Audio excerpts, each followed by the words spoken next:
Hello and welcome to the latest edition of Connecting Is Not Enough, the networking radio show. I'm Andy Lopata. In this episode we'll be looking at 5 ways to convince your boss of the value of networking. I explain just why networking isn't selling. We hear from successful city executive Vanessa Vallely on what women need to know to network in a male-dominated environment, and we've got some music from Billy Irvine. We'll finish off with a look into why sometimes saying less could lead you to more referrals. I guess that this is the point of no return. Once I told you, there's just no backing out. For the last couple of years, I've been promising to do something that would seriously push out my comfort zones. In less than a month, I'll be in the spotlight and doing exactly what I promised to do. On June the 13th, I'll be one of 12 very nervous participants in the Funny Women Comedy Challenge for Men. Each of us will be tasked with impressing an audience of 300 at Goldsmiths Hall in the City of London with 5 minutes of stand-up comedy. I'm working on my act as I speak, hopefully with an observational style to rival Jerry Seinfeld, Michael McIntyre and all. At least that's the plan anyway. If you'd like to come along and support me, or perhaps witness a possible car crash, please visit funnywomen.com and click on the picture of Bob Hope. And no, he's not one of the challengers. The event is designed not just to humiliate the 12 plucky volunteers, but to raise money for charity. For my part, I'll be looking to raise funds for Action for ME. It's a cause that's very personal to me and one that's very deserving of both support and a higher profile. If you would be willing to sponsor me, please visit virginmoneygiving.com/Andy Lopata. All support will really be appreciated. On that note, it's back to business. After all, it's not quite good night from me. If you'd like to hear me speak about networking rather than hearing my wry observations on life, here's a couple of reminders of non-comedic talks coming up, which are open to the public both at home and abroad. On June the 5th, I'll be part of an international lineup at the Leadership in the 21st Century conference in Timisoara, Romania. I'll be in Stockholm on August the 29th, speaking at a conference for members of the Aunts Network. And between November the 26th and 28th, I'll be back in London speaking at the Digital Marketing Show at Excel. Hopefully I'll be able to confirm the exact date of that talk in the next episode of the Networking Radio Show. If you'd like to come along to any of these talks, please get in touch at andy@lopata.co.uk and I'll send you further details. Or check out Connecting Is Not Enough, the e-zine, which will give you the links to those events. And don't forget, if you'd like to receive networking tips and interviews into your inbox, you can subscribe to Connecting Is Not Enough, the e-zine, through my website at www.lopata.co.uk. I hope that you enjoy the networking radio show and I look forward to your feedback. If you're serious about developing a networking and referral strategy that can take your business to a new level, or if you're just interested in booking me for a speech or training session for your team, you can find out more details on our website at lopata.co.uk, or you can contact me at andy@lopata.co.uk. Please do get in touch with your questions, ideas and feedback as well. I look forward to hearing from you. As sold as you may be on the importance of networking, it's often not your decision alone. Colleagues and management need to be convinced that the resources, both personal and financial, are merited, while families may question out-of-hours absences or time spent on social networks. So how do you convince others of the value of your networking? In the latest of my series of 5 Ways To, I want to share with you 5 ways to get others on your side when you want to network, whether it be for your career, for your job or for your business. Step number 1, know what success looks like. The core of my message is that there's no point knowing how to work the room if you don't know why you're in the room in the first place. Have a strategy for your networking based on clear outcomes, measurable where possible. People are unlikely to be impressed by maybes and supposition. They want a clear understanding of what return they can expect to see from your time and effort and how that benefits them. Step 2. Demonstrate results. When I ask my network for their responses to this question, pretty much every response centred around providing evidence. As Savan Murzan said in my Facebook group, stories, stories, stories, evidence, evidence, evidence. That's what people buy into. They want a piece of your experience. If you don't have evidence of your own, ask around. Be in a position to illustrate how networks effectively help businesses or individuals in a similar position achieve their objectives. Step 3. Win the argument with yourself first. Be aware of the likely objections you'll face and challenge your idea with them. Ask others about their experiences of networking and analyse how they would impact you, both the positive and the negative. If you're not fully convinced and clear about why networking is so important and how it will help you achieve your objectives, you'll be easily swayed by the arguments of those who are more sceptical. Step 4. Discuss the alternatives. Whether it's alternative approaches to achieving your objectives, such as cold calling for sales, or the likely outcome of not networking, missed promotion opportunities, for example. Weigh up the pros and cons of each and be able to position networking in context. And finally, step 5, involve them. If your boss, your colleagues or your partner are relying on their perception of networking or on old experiences, give them a new experience to replace those ideas. Share your objectives, take them to events with you, discuss the conversations you've had and meetings you've set up, update them regularly, even set them up with a Twitter and LinkedIn account and encourage them to use it. So there you have 5 ways to convince your boss or your spouse of the value of your networking. Number 1, know what success looks like. Number 2, demonstrate results. Number 3, win the argument with yourself first. Number 4, discuss the alternatives. And number 5, involve them. Good luck with it, and let me know if you've got any other solutions that work to bring people on side. A couple of months ago, I gave a talk to university graduates on the Lloyd Scholars Programme about the importance of networking through their studies and their careers. In this clip from my talk, I share with them why they shouldn't see networking as a sales opportunity and instead how to view their networks in a constructive way. There are people out there who think that networking is just going to events or joining a site like Facebook or a site like LinkedIn and then getting your message out there, communicating your message to as many people as possible, selling. Whether you're selling a product or service, or whether for you at the beginning you'll be selling yourself, trying to find a job, trying to boost your career, there is a belief that networking is selling. Now, let me ask you this. If there were about 200 people at that event, I'm somewhere in the middle of that photo, there's a prize for anyone who spots me. There were about 200 people at that event. If all of those 200 people went thinking networking is selling, here is an opportunity to meet people who will buy me or buy from me, who was missing from the room? If everyone's looking to sell, who's missing? This is the interactive part of the session. Buyers, thank you. So we end up with everyone trying to pitch to each other, no one wanting to be pitched to, and quite an unsatisfying experience. That's not what networking is. But it's something you're going to be told you need to do in your career. It's something you already know you need to do in your career. Because if we look at what you did, I'm really impressed with this in a few minutes at the very beginning. But straight away, we've got under communication, we have networking. We have connections. Key words that keep coming up, making connections. You're aware of the importance of this. But it's one thing to be aware that you need to make connections. It's one thing to be aware that you need to network. It's another thing to know why. What do you actually plan to achieve from this? How is it going to help you in your career? How is it going to help you in your role? How is it going to help you stand out from the crowd? You can't just walk into a room full of people, hand out your business card and hope you get noticed. You have to have a more strategic approach to your networking than that.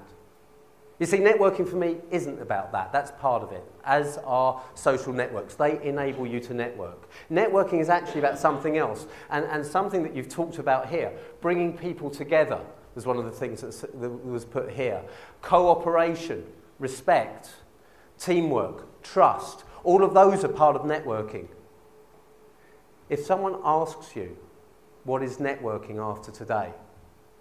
I want you to tell them it's collaboration.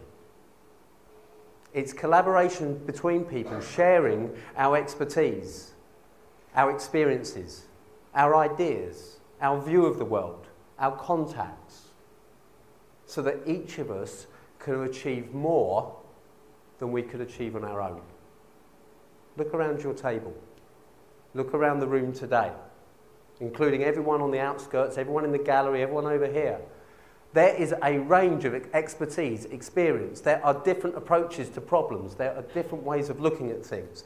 We have different ideas to each other. Now think of the challenges you have with your coursework, challenges you might have with where you want to go with your career.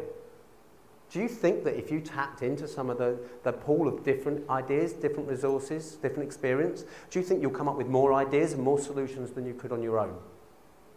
Do you think you might avoid mistakes that others have made? Do you think you could achieve more with the help of other people than you can on your own? That's what networking is. Last week I caught up with a very good friend, Vanessa Vallely. A senior investment bank executive, Vanessa has forged a path for women working in the city and has made a real mark as the founder of wearethecity.com, a network for women working in London that receives over 3 million hits a month. Vanessa also brings together a range of women's networks through the Network of Networks and mentors a number of young women in business. I asked Vanessa for her experiences of networking in a male-dominated sector and her top tips for women who want to build their own career networks. So I'm with Vanessa Vallely. Vanessa is one of the most successful women in the City of London, the founder of We Are the City website and also Careers in the City job board. And she's got her new book coming out in September, all about her career and just how she's built her life from an East End girl into a very successful city woman. So Vanessa, can you just tell us a little bit about how important networking has been to your rise in a very male-dominated environment? I'll be honest with you, I wasn't a fan of networking early part of my career. I didn't see its value. I was too busy kind of heads down working, to be honest, up until around about 7 years ago. And I realised that I wanted to leave the job that I was in, and I looked around and realised that my only network was actually an internal network, and they weren't necessarily the people I was going to go to if I wanted to find another job. And it was discovering that there were kind of an abundance of, at the time, women's networks that were out there, and a conversation with a friend of mine that said, go and investigate them. And I was very much of the kind of feeling that doing so would probably be damaging to my career, because was I going to like an anti-feminist, like a feminist movement or something like that. So I went off and investigated them. To be honest with you, I was so uncomfortable during my first networking event. I remember putting my coat down, picking up my glass of water, and I didn't want to turn around and face these sea of people. I didn't understand how to break into a conversation, how to create hooks in terms of my own introduction, that people could kind of make a conversation back with me. I didn't know the appropriate time to leave a conversation. I didn't know whether it was transactional. Did I just go there, give my business card, or I was out on a little bit of a limb, and I kind of sought the advice of Andy and a few others that I know in networking, kind of teach me what I should be doing. And I didn't want to do it in a way that felt that it was acted as well. I was putting on an act every time I went, because I don't think that's being authentic. I wanted to be able to be relaxed and at a networking event because I wanted to be there. And little did I know the value that it would bring in terms of connections, peers, people that have helped, people around me, people that have helped my own career, learning new things. But it's an effort and it's a time investment, especially for me when I first started. I had two young children. You always weigh up, is that, if I go out this evening, am I going to meet the right people? Am I going to get the ROI in terms of my time? One of the reasons I created We Are the City was to kind of go and investigate all these networks and document that exact stuff for the benefit of others, so they could not do what I had to do, which is originally a huge Google search of what these networks are, what they stood for, who they'd accept, how much it would cost. So it was all that kind of investigation. Now, at about the most successful, I would say I'm an avid networker. I'm a massive supporter of it. I push it down to younger generations as well, because it has been so important in my own career. And I think regardless or not when I'm in a corporate structure, I think I appreciate the benefit of networking. When I travel to other countries, I research what networks are there, and I go off and I meet new people. I think it helps that I'm naturally interested in other people's stories, But now I do know quite an abundance of people. It turns into a lot of hard work, because as people start to talk to me, I'm like, right, I can connect you to this person, I can connect you to that person, and I get a great deal of pleasure of hearing those stories replayed back to me in terms of how these people have made what I call magic, and they've gone off to do business ventures, or they've gone off to help each other. So, it's a fundamental part of my life. Okay, so someone is in the situation that you described yourself in. They've got young kids. They're a woman working, in a male environment, and that I hear a lot that can be a problem. Mm-hmm. What advice would you give to them? So 3 top tips. I'd say, although yes, we do have male-dominated environments, but again, don't see it as a barrier. Right? If you're going to network, it should be gender neutral. It doesn't matter. There may not necessarily be opportunities for you within your own firm, but there's an abundance of different networks outside of your corporate environment. For example, there are 700 networks that I know of alone that exist in London. I won't recite them all because I probably couldn't. But, in terms of the challenges that you face, be brave. If there is a networking event that's going on and it's predominantly male, go along. Why would you not?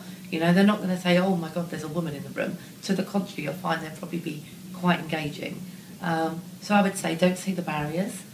Be brave and step out there. And the other thing is that be prepared to make mistakes. There'll be networking events you go to that are perhaps you don't feel as welcome, or the topic's not right, or stuff like that. But again, if you don't put your toe in the water, you'll never know. So that would be my top tips. That's brilliant. Thanks, Vanessa. Now it's time for a musical break, and I was introduced to Billy Irvine by my good friend Juliet Reynolds, with whom I worked 20 years ago, and I know neither of us look old enough. On a visit over Easter, Juliet was raving about Billy and played me some of his tracks from a couple of his CDs. I had to feature him here, and he sent me some of his new music. So here's Billy Irvine with Bring It Home.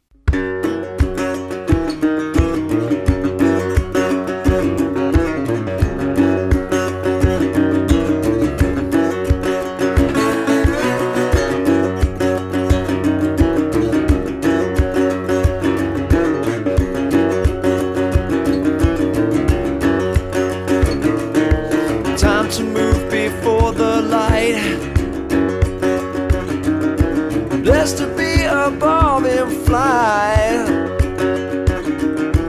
I believe I hit the ground. No witnesses around. Come on, get it on, bring it home.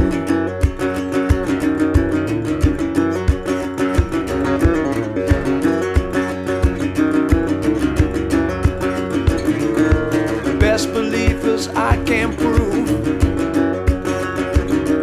You only see what I tell you. Make the ship to overdrive. See you on the other side. Come on, get it on, bring it home.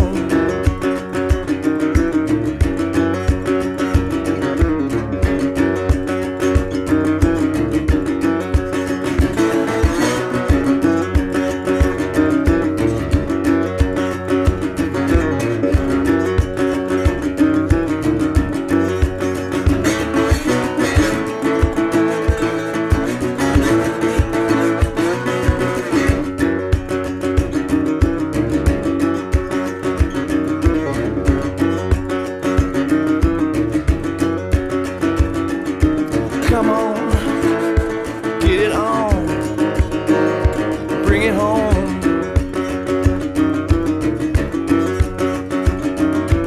Come on, get it on, bring it home.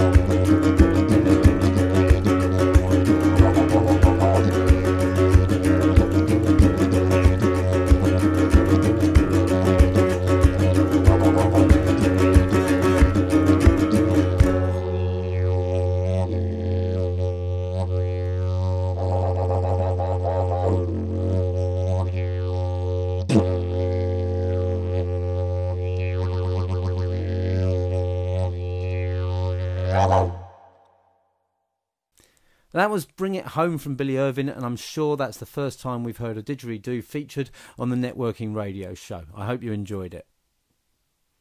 If while you're listening to the networking radio show, one of your friends, family or business associates found themselves face to face with someone that you'd want to meet, would they know? Would they think of you, recognise the connection, understand why and know what to say? If not, how many opportunities for powerful introductions are you missing every year?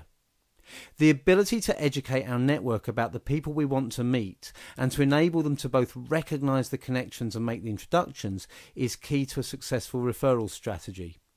It is an ability that many people lack, mainly because we're either too wary of asking for help or because we ask for too much. It's an old cliche, but often less really is more. When I worked with members of networking groups on putting together an effective 60-second presentation asking for referrals, the most common mistake was cramming in too much information. People were worried about missing out by failing to mention key information. Yet we live in an information age where we're bombarded with things we have to remember, and that means we have to be much more selective about the information we take on board and retain. The more you give me to remember, the more I have to forget.